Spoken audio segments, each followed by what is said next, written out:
bastante notável pensar que dois dos maiores filósofos da história caminharam sobre a Terra ao mesmo tempo. Isso mesmo, Sêneca e Jesus nasceram no ano 4 a.C. Além disso, eles viveram vidas quase paralelas, apesar de separados pela região em que moravam, cultura e posição social.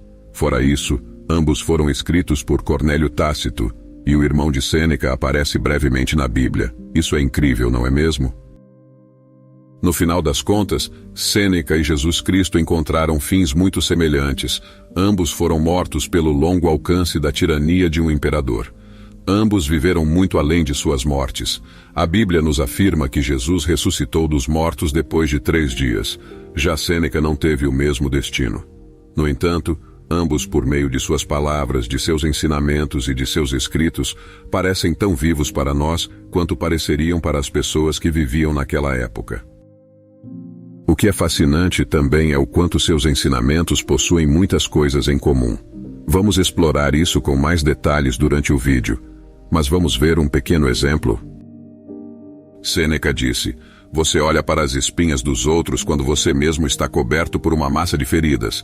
Já Jesus disse: "E por que reparas no cisco que está no olho do teu irmão, mas não reparas na trave que está no teu próprio olho?" É claro que, se pensarmos como os cristãos, nunca conseguiremos comparar Sêneca com Jesus Cristo, e não iremos fazer isso, até porque Sêneca era obviamente apenas um homem imperfeito e contraditório, enquanto Jesus, dependendo de sua crença, era tanto um homem quanto o Deus vivo vivendo na terra. Mas o que podemos dizer é que ambos viveram vidas magníficas, deixando muitos ensinamentos para seguirmos, considerarmos e questionarmos. Neste vídeo, vamos detalhar as semelhanças entre o estoicismo e o cristianismo. Fique à vontade para assistir este vídeo mais de uma vez para melhor experiência. Estoicismo e a expansão do cristianismo. Podemos começar dizendo que a mensagem profética inicial de Jesus receberia ajuda do apóstolo Paulo e seus sucessores, que buscaram refinar os ensinamentos de Jesus para um público mais amplo. Nascido apenas alguns anos depois de Jesus, o apóstolo Paulo era um judeu farisaico que estava imerso nos ensinamentos filosóficos dos estoicos. Paulo nasceu em Tarso, Cilícia, local de nascimento de pensadores estoicos como Crisipo e Atenodoro. Portanto, enquanto Paulo se movia pelo Mediterrâneo desenvolvendo sua mensagem, ele estava constantemente imerso em diálogo com o estoicismo. As únicas datas que temos para os 2 episódios-chave na vida e no ministério do apóstolo Paulo estão ligadas aos estoicos. No final da primavera ou início do verão de 51 d.C., o irmão de Sêneca, Novatus, um alto oficial romano usando seu nome adotivo de Gálio, empreendeu um governo de 1 ano em Acaia, no sul da Grécia. O primeiro desses eventos ocorreu em Atenas, onde Paulo passava todos os dias na ágora, debatendo com os filósofos estoicos. Paulo entrou em uma disputa com os estoicos, o que levou a acusações contra seu ensino sobre divindades estrangeiras. Então, certos atenienses o agarraram e o levaram perante o tribunal do Areopagita para se defender. Os atenienses diziam: "Podemos saber que novo ensino é esse que você está anunciando? Você está nos apresentando algumas ideias estranhas e queremos saber o que elas significam." Podemos ver essa passagem no livro de Atos, capítulo 17, versículos 19 e 20. Em resposta, Paulo apresentou cuidadosamente uma sólida verdade após outra, desenvolvendo passo a passo um argumento lógico, persuasivo e convincente. Paulo não chegou a terminar seu discurso porque, quando ouviram falar sobre a ressurreição dos mortos, alguns deles zombaram. Entretanto, até ocorrer esta interrupção, Paulo já havia conseguido dividir sua assistência em 3 maneiras de pensar, ao passo que alguns zombavam e outros diziam que o ouviriam ainda outra vez. Mas alguns homens juntaram-se a ele e creram. Entre eles estava Dionísio, membro e juiz do tribunal do Areópago, e também uma mulher chamada Dâmaris, e outros com eles. Neste famoso discurso, que se tornou conhecido por nós como o Discurso da Colina de Marte, Paulo elogia seu público por sua religiosidade, enquanto repreende sua devoção a deuses desconhecidos. Ele apela a um Criador único, sendo ele Deus, que fez tudo ao nosso redor e tem poder sobre o céu e a terra, dando, A todos os mortais a vida, a respiração e todas as coisas. E acrescenta que esse Deus que buscamos não está longe de cada um de nós, pois nele vivemos, nos movemos e existimos, pois também somos sua descendência. Atualmente há uma placa de bronze na colina de Marte, comemorando este acontecimento, e contém esse discurso do apóstolo Paulo.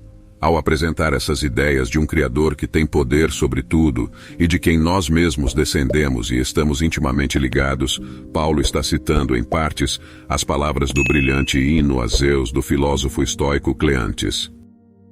A defesa de Paulo, apelando em parte para a teologia estoica, converteu um membro da corte, Dionísio, assim como muitos outros presentes. Dionísio se tornaria o primeiro bispo cristão de Atenas e até hoje é o santo padroeiro da cidade e visto como protetor do judiciário. Em seguida, Paulo parte para Acaia, onde Gálio, irmão de Sêneca, era governador. Em 52 d.C., assim como Sêneca foi chamado de volta do exílio para servir como tutor de um jovem Nero, Paulo foi acusado e levado ao tribunal pelos judeus. Podemos ver este relato na Bíblia em Atos 18, versículos 12 e 13, onde os judeus diziam: "Este persuade os homens a servir a Deus contra a lei." Entretanto, Paulo foi levado antes que Gálio rejeitasse as suas acusações.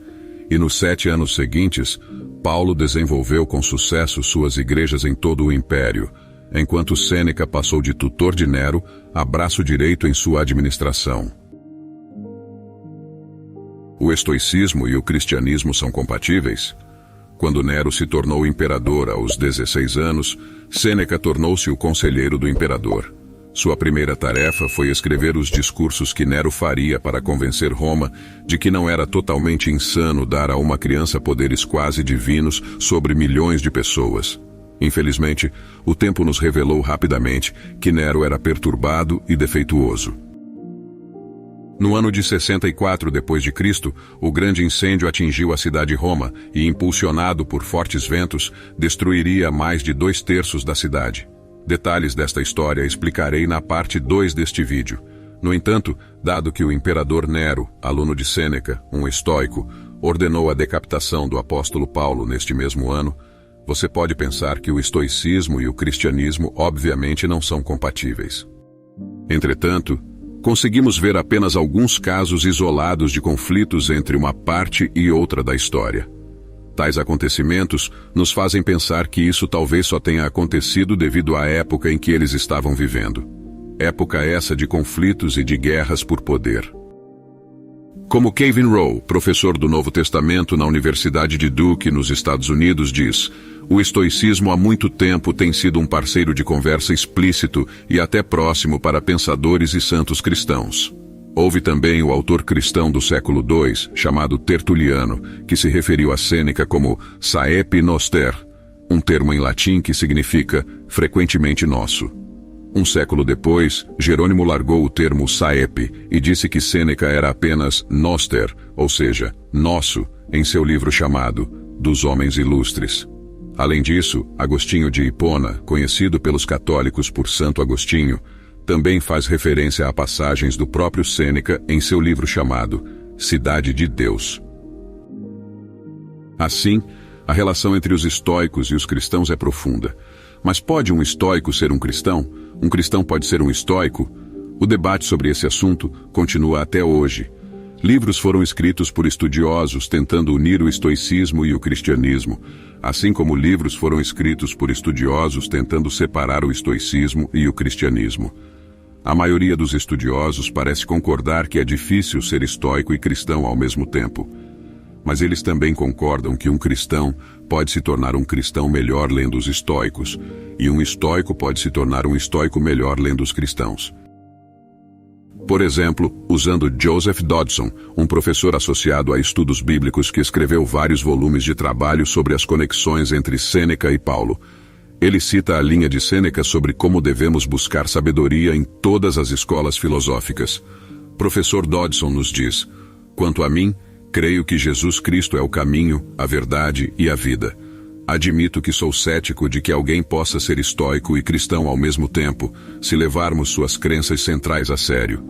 Posso dizer com confiança, no entanto, que Deus usou o que descobri no estoicismo para me tornar uma melhor pessoa e um melhor cristão.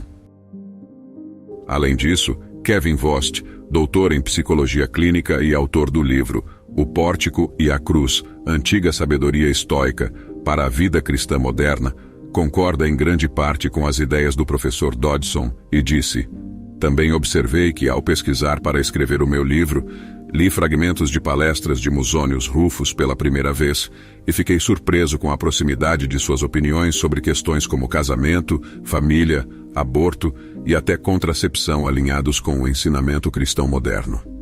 Não pretendo transformar os próprios antigos estoicos em cristãos. Eu acredito que os estoicos oferecem lições valiosas para todas as pessoas de fé cristã, outras religiões e não crentes. Vamos explorar alguns deles. As semelhanças entre o estoicismo e o cristianismo. Por mais únicas que fossem as circunstâncias individuais de Jesus, Sêneca, Paulo, Rústico e Justino Mártir, em última análise, o estoicismo e o cristianismo têm mais em comum do que podemos imaginar.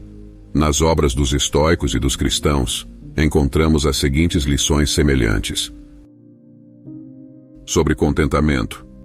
Aprendi a estar contente em qualquer circunstância. Sei o que é passar necessidade e sei o que é ter fartura. Aprendi o segredo de estar contente em toda e qualquer situação, seja bem alimentado ou com fome, vivendo na fartura ou na necessidade. Paulo. É a atitude, não a circunstância, que deve ser avaliada. Devemos investigar se o homem rico pode ficar contente se cair na pobreza e se o homem pobre pode ficar contente se cair na riqueza. Sêneca. Sobre se vingar. Se alguém te bater na face direita, oferece-lhe também a outra. Jesus. É uma pessoa mesquinha que vai morder de volta quando for mordida. Sêneca. A regra de ouro. Ame o teu próximo como a ti mesmo. Jesus. Onde quer que haja um ser humano, há uma oportunidade para uma gentileza. Sêneca. Sobre a mortalidade. Em tudo o que fizer, lembre-se dos seus últimos dias e nunca pecará. Eclesiástico 7, versículo 36. Você poderia deixar a vida agora. Deixe que isso determine o que você faz, diz e pensa. Marco Aurélio. Sobre ansiedade. A ansiedade pesa no coração, mas uma palavra bondosa o anima. Provérbios 12, versículo 25. Hoje eu escapei da ansiedade. Ou não, eu descartei, porque estava dentro de mim, em minhas próprias percepções, não fora. Marco Aurélio. Sobre o amor. Acima de tudo, continuem amando uns aos outros sinceramente. Pedro. Ser livre de paixão e ainda assim cheio de amor. Marco Aurélio. Na disciplina. Não ter disciplina parece agradável naquela hora, mas é doloroso. Mais tarde, porém, produz uma colheita de justiça e paz para aqueles que foram treinados por ela. Hebreus 12, versículo 11. Se você consegue algo bom com muito trabalho, o trabalho passa rapidamente, mas o bem dura. Se você fizer algo vergonhoso em busca do prazer, o prazer passa rapidamente, mas a vergonha perdura. Musonius Rufus. Na raiva. Não se irrite rapidamente em seu espírito, pois a raiva reside no colo dos tolos. Eclesiastes 7, versículo 9. Não há coisa mais estupefaciente do que a raiva, nada mais dependente de sua própria força. Se bem-sucedido, nenhum mais arrogante, se frustrado, nenhum mais insano. Sêneca. Na quietude. Fique quieto e saiba que eu sou Deus. Salmos 46, versículo 10. Passar de uma ação altruísta para outra com Deus em mente. Apenas lá, deleite e quietude. Marco Aurélio. Sobre modelos. Sede imitadores de Deus como filhos amados e vivei em amor, como também Cristo nos amou e se entregou por nós como oferta e sacrifício de aroma agradável a Deus. Paulo. Escolha um mestre cuja vida, conversa e rosto que expressa a alma o tenham satisfeito. Imagine-o sempre para si mesmo como seu protetor ou padrão, pois devemos ter alguém segundo quem possamos regular nosso caráter. Você nunca pode endireitar o que está torto, a menos que use uma régua. Sêneca. sobre amar seus inimigos. Mas se o seu inimigo estiver com fome, alimente-o.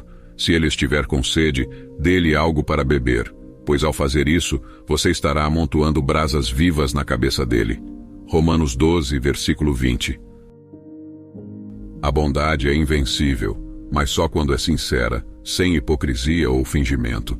Pois o que pode fazer até mesmo a pessoa mais maliciosa, se você continuar mostrando bondade e, se tiver a chance, gentilmente apontar onde ela errou, exatamente como ela está tentando prejudicá-lo. Marco Aurélio. Ernest Hemingway abre seu livro O Sol Também Se Levanta com um versículo da Bíblia. Uma geração passa e outra geração vem, mas a terra permanece para sempre. O sol também nasce e o sol se põe e repousa no lugar de onde nasceu. Era essa passagem, dizia seu editor, que continha toda a sabedoria do mundo antigo. E que sabedoria é essa? Uma das coisas mais impressionantes da história é há quanto tempo os seres humanos fazem o que fazem. Embora certas atitudes e práticas tenham surgido e desaparecido, o que resta são as pessoas, morrendo, amando, lutando, chorando, rindo e, o mais importante, vivendo o pequeno tempo que temos de vida. Sejam cristãos ou estoicos ou, na verdade, pessoas de todas as filosofias e religiões, todos somos basicamente os mesmos que as pessoas sempre foram no passado e sempre serão no futuro. Obrigado por assistir até aqui. Não se esqueça de curtir o vídeo, de comentar e de se inscrever no canal para ver mais vídeos inspiradores como este. Se cuide e até a próxima.